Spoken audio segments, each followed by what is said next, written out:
이번 시간에는 이제 어, 영국이나 미국 그리고 이제 한국 사회에서 법의 지배 내지 법치의 개념이 약화가 되는 그 실질적인 그 사례 예를 좀 들어서 이제 같이 살펴보도록 하겠습니다. 그런데 영국이나 미국의 예는 100년 전에 그 얘기를 좀 하는 것이고요. 한국은 현재 오늘날의 그 시점을 그 생각을 좀 해보는 것입니다. 어떻게 보면은 제가 판단할 때는 약 한 세기 정도의, 100년 정도의 어떤 그 차이가 있는 것이 아닌가. 말하자면은 100년 전에 영국과 미국이 참 어떤 자유주의 전통이 조금 쇠퇴화되면서 법에 의한 지배 이 개념이 약화가 됐던 시기가 전체주의가 대두됐던 1930년대, 20년대 이때라고 이제 볼 수가 있는데 그게 이제 오늘날 한국에서 이제 그런 현상이 만연하고 있다. 그렇게 판단이 예, 되는 것이죠. 영국이나 미국 경우에 이 법의 지배 개념이 약화됐던 것은 뭐 사회주의자가 이렇게 만연하고 그 다음에 법학자나 정치학자 이런 사람들이 또 거기에 가세하고 이렇게 이제 하면서 그렇게 됐던 것이죠. 아, 이 전통, 그동안 전통이라는 것은 사실 여러 번 논의를 했었지만 뭔지 모르지만 전통은 우리가 지켜야 된다 하는 거 아닙니까? 아, 아주 오랜 세월에 걸쳐서 진화적인 그런 그 역사적인 흐름, 장구한 흐름 속에서 이것이 전통이 형성이 된 것인데, 예, 왜 그런 전통이 됐는지 하는 것을 우리가 이성적으로 생각을 해가지고 다 알 수가 없는 것이죠. 그렇기 때문에 일단 전통은 존중을 할 필요가 있다는 것인데, 어, 이 법실증주의, 이것이 만연하면서 이 전통이라고 하는 눈에 잘 보이지 않는 이런 부분에 대한 그 믿음이 약해졌습니다. 그러면서 이제 법의 지배에서 벗어나서 아, 어떤 설계적인 마인드를 가지고 이 사회를 개선을 해야 된다, 개조를 해야 된다 하고 하는 그런 생각이 전면에 이제 대두가 된 것이죠. 이것이 100년 전에 영국이나 미국에서 있었던 일인데 한국의 경우는 오늘날 사실 뭐 공정위원회라든지 이런 데서 뭐 골목 상권이니 하면서 이제 경제 민주화 이런 여러 가지 규제법을 막 내놓죠. 이런 것이 사실은 법의 지배에서 벗어난 그런 행태라고 볼 수 있는 것이죠. 뭐 거기뿐만 아닙니다. 온갖 군데 교육부에서 예컨대 에, 특목고라고 하는 어떤 여러 가지 그 상황에 의해서 전통적으로 뭔가 특목고라고 하는 제도가 생겼어요. 그러면 그것을 존중할 줄 알아야 되는데 이 어떤 새로 교육계에 이제 들어왔는 교육감 이런 거를 선거를 통해 가지고 들어왔는 사람들이 봤을 때 이 특목고는 자기들의 어떤 이 정의 개념하고 맞지 않는다 이렇게 본 것이죠.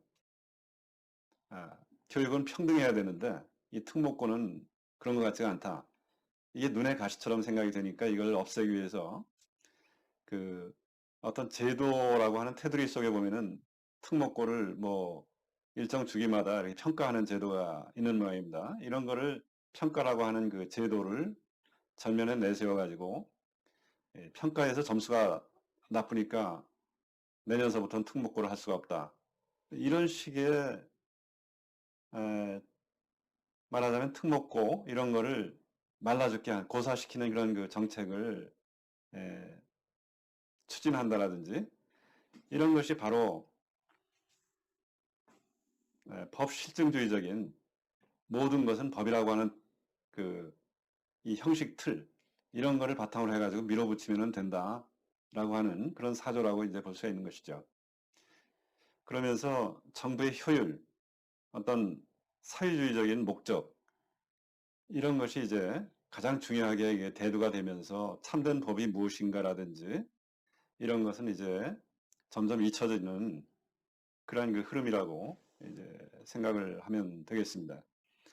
그러면서 이제 교묘하게 재계, 비즈니스, 이게 이제 기업체, 이런 사람들의 그 지원을 갖다 유도를 한다라든지, 예, 하는 그 행태. 이것이 이제, 그러면서 전통, 이런 그 부분을 어떤 경우는 적폐라고 하는 말로 이렇게 또, 폄훼하지 않습니까? 이런 부분들이 크게 보자면은 다 같은 맥락이다. 이렇게 이제 볼 수가 있는 것이죠. 우리 사회에서 또, 뭐 듣기에는 굉장히 그럴듯하지만, 사람이 먼저다 하면서, 사람이 먼저다 하면은 이게 듣기에 굉장히 뭐 따뜻한 느낌도 들고 좋아 보이죠? 그렇지만 이거는 에, 법의 지배 개념을 갖다가 멀리 하겠다라고 하는 그 표어나 마찬가지입니다. 과거에 미국 헌법을 만들었던 기초했던 그 토마스 제퍼슨이 명확하게 그 얘기를 했죠. 권력을 가진 사람이 법의 그 한계 내에서 일을 하고 있는지 아닌지 하는 것을 질투심을 가지고 지켜봐라. 절대로 신뢰심을 가지고 봐서는 안 된다. 그런 그 권력자를 신뢰해서는 안 되고 늘 뭔가 의심하는 그런 그 질투심 이런 걸 가지고서 봐야 된다 하는 것이죠. 그러면서 제퍼슨은 내 귀에 더 이상은 사람에 대한 신뢰라는 그런 그 용어 그런 말이 들리지 않게 해라. 그래서 헌법의 그 사슬로 사람이 사람들에게 해를 끼치지 않게 권력자를 구속을 해야 된다라고 하는 그 말을 했습니다. 굉장히 삭막해 보이죠? 그런데 이것이 바로 그 자유라고 하는 그 제도라는 얘기입니다. 그러니까 겉으로는 딱딱하고 삭막하지만 이것이 바로 자유고 사람이 먼저다 하면서 이것이 무슨 온정적인 이거는 사실은 감언이설적인 그런 그 부분인데 법의 지배를 갖다가 손상을 하겠다라고 하는 표현와 마찬가지고 또 한 가지 부작용은 뭐냐면은 그 우리 다음 세대를 갖다가 책임질 그 청년들 이런 사람들이 이러한 그 온정적인 이런 말에 자꾸 그 오염이 되는 거예요. 그래서 굳건하게 이 자유를 지키면서 자기 책임 하에 이 세상을 헤쳐나갈 그런 생각을 하지 않고 자꾸만 그 의존하게 되는 이러한 그 부작용이 있는 것이 바로 사람이 먼저다라고 하는 그러한 그 표가 우리한테 시사하는 그런 그 피해라고 볼 수가 있겠습니다. 이 앞으로의 전망은 어떨 것이냐? 서구의 경우는 한 가지 유리한 점이 있습니다. 뭐 서구 선진국의 경우는 전체주의라고 하는 역사적인 혹독한 그러한 시련을 겪으면서 거기서 나오는 반성이라든지 반작용 이런 것들이 이제 있죠. 그렇기 때문에 이 국가 권력이 제한이 풀렸을 경우에 얼마나 이것이 위험한 것인가 하는 것을 이미 역사를 통해 가지고 이제 배운 사람들이에요. 그런 그 배운 결과 이 사법 심사, 재판 이런 걸 어떻게 이게 잘 선진화를 해야 되는 것이냐. 그리고 그 자연법 사상이 얼마나 소중한 것인가 하는 것에 대한 그런 생각도 이제 다시 하게 됐고, 그리고 이제 뭐 법률가나 학자나 이런 사람들이 그런 그 역사를 통해 가지고 한 단계 이제 그 깊이가 더 이제 있어진 것이죠. 한국의 경우는 이제 그런 그 깊이가 그 사람들하고 비해 가지고 이제 100년 차이가 있다고 그랬지 않습니까? 그렇다라고 봤을 때 이 전망이 어떨 것이냐 하는 것은 좀 뭐라고 말씀드리기가 아주 어렵겠죠.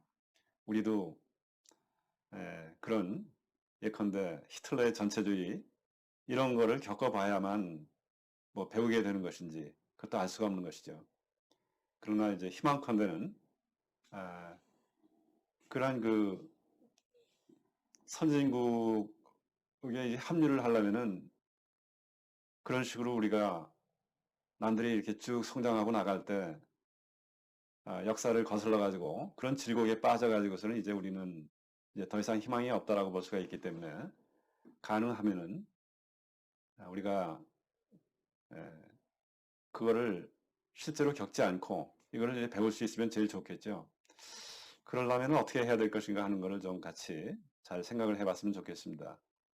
제 생각에는 어, 법 쪽에 계신 분들이 그 아무래도 이게 법의 지배다 보니까 이제 법을 직접적으로 전문적으로 다루고 있는 이 법률가 이런 분들이 하나의 그 투철한 직업의식을 가지고 얼마나 중요한 일을 하는 것인가라고 하는 이 사명감, 직업의식 이런 걸 가지고 좀 더 임해야 되지 않겠는가 하는 생각을 좀 해보고요. 예컨대 이제 뭐 일본의 법률가들은 뭐 다 그런지는 모르겠지만 그런 얘기를 좀 들은 바가 있습니다. 이 법조계에 종사하면서 이제 혹시 자기가 어떤 그 판결을 한다라든지 그랬을 때 여기에 온당치 않은 그런 그 영향을 받을까봐 이 법조계에 종사하는 사람들이 사람을 만난다라든지 일상적인 일반 사람들이 하는 그런 그 생활 이거하고는 좀 다르게 굉장히 그 수도하는 자세하고 비슷한 그런 생활을 한다 그래요. 그래서 취미 활동도 뭐 시간이 남아서 이제 하루 휴가가 있다라든지 했을 경우에 사람들하고 어울려서 뭐 술을 한잔 한다라든지 뭐 이런 그 일반인들의 그 생활이 있죠. 그런 것이 아닌 산속의 어떤 계곡에서 이제 혼자 낚시질을 하면서 생각에 잠긴다라든지 뭐 이런 식으로 뭔가 법조인은 수도하는 그러한 그 생활 태도를 가지고 있다. 뭐 이런 얘기를 예, 들은 적이 있습니다. 이것이 이제 일종의 그 직업의식이죠. 그 얼마나 이 법을 다룬다라고 하는 것이 엄중한 것인가 하는 것을 자기가 이제 온몸으로 느끼기 때문에 일반인들이 하는 그 생활 패턴대로 이제 살 수가 없는 것이죠. 뭐 그런 그 부분이 이제 또 중요하게 생각이 되고요. 그 다음에 또 우리가 법의 지배, 법치 이런 것이 이제 살아나려면은 전체 구성원인 우리가 이제 전체 구성원이 시민으로서의 어떤 자세가 이제 또 잘 돼야 되겠죠. 우리가 이제 흔히 듣는 뭐 인맥이라든지 뭐 지연이라든지 뭐 학연에 의해서 뭐 일들이 이렇게 처리가 된다라든지 이런 속에서 법치니 뭐 법의 지배니 하는 것이 잘 작동이 안 될 거 아닙니까? 이런 전 근대적인 그런 관행 이것이 이제 우리 시민들의 그 생활 속에서 없어지고 좀 근대적인 그런 그 생활의 자세를 이제 가져야 될 것이다. 특히 또 조금 가슴 아프게 생각되는 또 한 가지는 아, 우리 사회가 거짓말과 관련된 그런 그 범죄가 이제 굉장히 많다 그래요. 예를 들어서 사기, 위증, 무고 이것이 그 지나치게 많다고 그러는데 이거는 법의 지배 이전에 기본적인 그런 자세가 좀 아직 안 돼 있다 이렇게 이제 볼 수 있는 그런 그 부분이기 때문에 굉장히 그 앞으로의 전망을 어둡게 하는 그런 측면이라고 볼 수가 있습니다. 아무튼 희망은 이제 우리가